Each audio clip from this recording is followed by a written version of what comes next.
my name is Tara Lynn Gray, Director of the California Office of the Small Business Advocate. Our mission is to help California small businesses, startups, and entrepreneurs access the tools they need to start, manage, grow, and stay resilient.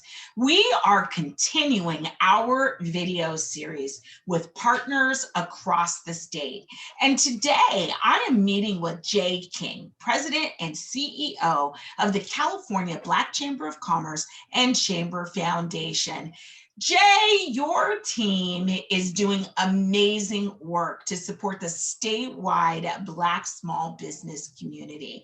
For those watching who are unfamiliar with the California Black Chamber of Commerce, tell us what you do and the work you're doing to support the small business community.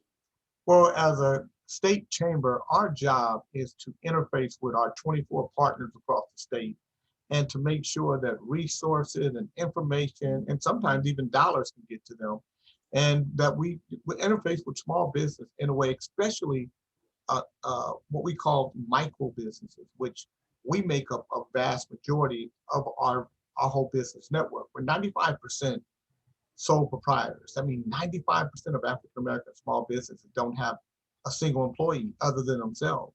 And so a lot of them didn't qualify for the PPP programs. Some of them didn't even qualify for some of the grant programs that were out there because maybe they didn't have proper licensing or proper paperwork. And what we did was, as a resource center, we helped get those folks ready.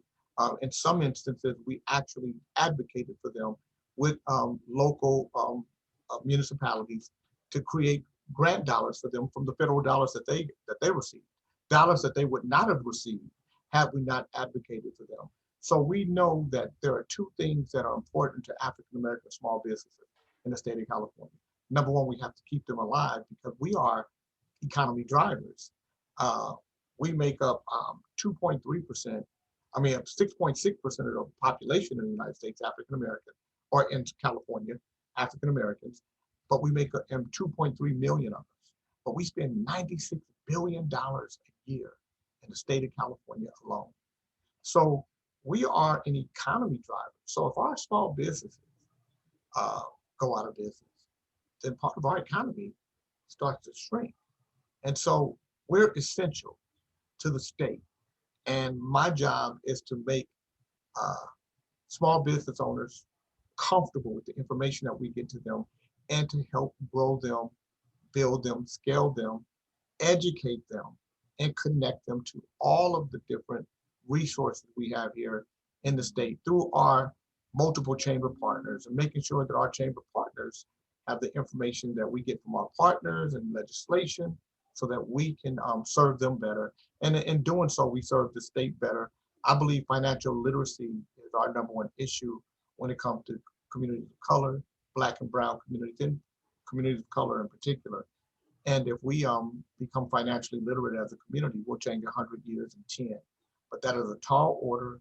But we know that with folks like you who understand the fight, because you come from the chamber community and you understand that the kind of fight that we have, I believe that as we get more people that are in positions like yours that are qualified from a standpoint of understanding, compassion, and connectivity within the state government with small business, that we're only going to get better.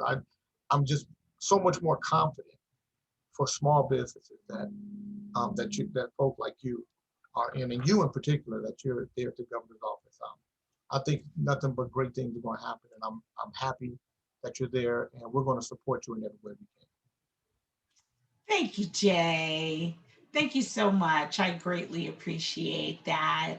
So tell me, as California continues to put the health and safety of its residents first, in what ways can we and the viewers online continue to support the small business community?